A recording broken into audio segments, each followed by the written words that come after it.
ನನ್ನ ಹೆಸರು ಹೊನ್ನಪ್ಪ ಅಂತ, ರಿಟೈರ್ಡ್ ಸಬ್ ಇನ್ಸ್ಪೆಕ್ಟ್ರು. ನನಗೀಗ 67 ವರ್ಷ ವಯಸ್ಸಾಗಿದೆ. ನನಗೆ ಸುಮಾರು 2 ಇಯರ್ಸಿಂದ ಮಂಡಿ ನೋವಿತ್ತು. ಶುಗರ್ ಪೇಷಂಟ್ ನಾನು. ಅದನ್ನು ಅದು ಜಾಸ್ತಿ ಊಟ ಮಾಡಿದ್ರೆ ಇದಾದರೆ ಫ್ಲೆಕ್ಸಿಬಲ್ ಆಗ್ತಾ ಇರ್ತದೆ. ನನಗೆ ಪ್ರಾಡಕ್ಟು ಅದು ಎಲ್ಲ ಕಡೆ ಉಪಯೋಗಿಸ್ತಾ ಇರ್ತೀನಿ. ಯಾರ್ಯಾರು ಹೇಳ್ತಾರೆ ಎಲ್ಲನೂ ಉಪಯೋಗಿಸ್ತಾ ಇರ್ತೀವಿ. ಹೀಗಾಗಿ ನಾನು ಹಂಗೆ ಮೇಂಟೈನ್ ಮಾಡ್ತಾ ಇದ್ದೆ. ಇತ್ತೀಚೆಗೆ ನಮ್ಮ ಫ್ರೆಂಡು ಒಬ್ಬರು ಚಲಪತಿ ಅಂತ ಇದ್ದಾರೆ, ಅವರು ಬನ್ನಿ ಒಂದು ಕಡೆ ಒಂದು ಒಳ್ಳೆಯ ಪ್ರಾಡಕ್ಟ್ ಬಂದಿದೆ ಉಪಯೋಗಿಸಿ ಅಂತ ನನಗೆ ಕರೆಸಿದ್ರು. ಅಲ್ಲಿ ನಾಗಮಣಿ ಮತ್ತು ಮಧುಮಾಲ ಅಂತ ಇಬ್ಬರು ಮೇಡಮ್ ಇಲ್ಲೇ ಇದ್ದಾರೆ, ಅವ್ರಿಗೆ ನಾನು ಥ್ಯಾಂಕ್ಸ್ ಹೇಳ್ತಾ ಇದ್ದೇನೆ. ಅವರು ನಾಗಮಣಿಯವರು ಡಾಕ್ಟ್ರು ಆಗಿದ್ದಾರೆ.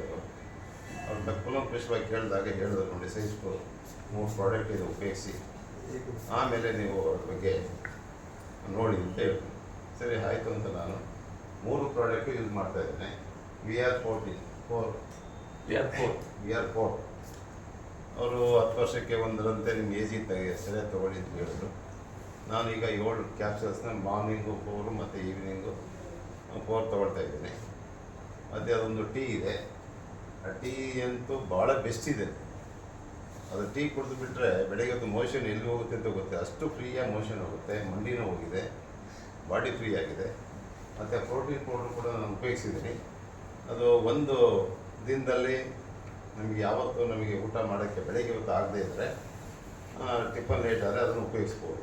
ಇಲ್ಲಾಂದರೆ ನೈಟು ಒಂದು ಮಾಡಿ ಅದನ್ನು ಉಪಯೋಗಿಸ್ಬೋದು. ತುಂಬ ಎನರ್ಜಿ ಬಂದಿದೆ ನನಗೆ. ಒಂದು 8 ಡೇಸಲ್ಲಿ ನನಗೆ ಮಂಡಿ ನೋವು ಆದಷ್ಟು ನನಗೆ 50% ಕಮ್ಮಿ ಆಗಿದೆ. ಎನರ್ಜಿ ಕೂಡ ಇಂಪ್ರೂವ್ ಆಗಿದೆ. ಇಷ್ಟು ಹೇಳಿ ನನ್ನ ಮಾತನ್ನು ಮುಗಿಸ್ತೇನೆ.